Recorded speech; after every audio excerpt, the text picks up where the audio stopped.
ආයුබෝවන්. අපි මේ වෙලා ඉන්නේ සැනසුම YouTube නාලිකාව එක්ක. අපේ රටේ අනාගත පරපුර වන අපේ මාතෘ භූමිය වෙනුවෙන් අපේ දායකත්වයේ ආකල්පමය වෙනසකට මුලපිරීමට අපි මොනවද කරලා තියෙන්නේ? අපිට මොනවද කරන්න පුළුවන් කියලා කවදා හරි හිතලා තියනවද? තරුණ පිරිස විදිහට අපි මේ වෙනස කළ යුතුමයි. රටක් සංවර්ධනය වෙන්න පටන් ගන්නේ කොතනින්ද? ඒක ලොකු ගොඩනැගිලි වලින්වත් විශාල ව්‍යාපෘති වලින්වත් නෙමෙයි. ඒක පටන් ගන්නේ පුද්ගලයාගේ සිතුවිල්ලෙන්.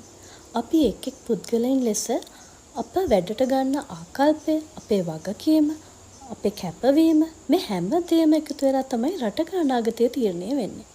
ධනාත්මක ආකල්පයක් තියෙන පුද්ගලයෙක් තමන් කරන වැඩේ හරි ලෙස කරනවා.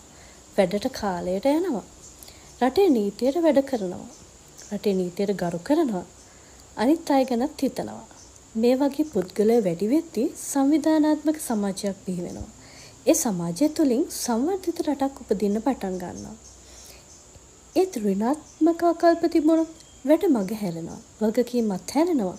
නීති උල්ලංඝනය වෙනවා. එතකොට රටක් ඉදිරියට යන්නේ නැහැ.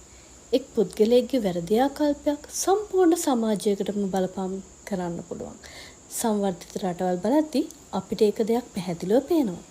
ඒ රටවල ජනතාව තමන්ගේ වගකීම හොඳින් දන්නවා. තමන් කරන වැඩේ ආඩම්බරයෙන් කරනවා. රටේ දේවල් තමන්ගේ දේවල් වගේ සුරකිනවා. ඒක තමයි සැබෑ සංවර්ධනයේ රහස. එහෙනම් අපි පුද්ගලයන් ලෙස කරන්නේ මොනවද?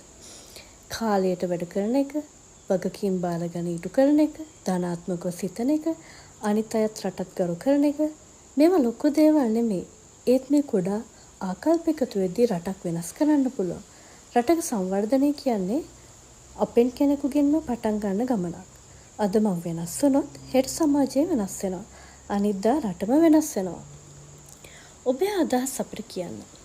අපිව ලයික් කරන්න, සබ්ස්ක්‍රයිබ් කරන්න, අමතක නොකර බෙල් අයිකන් එක ක්ලික් කරන්න.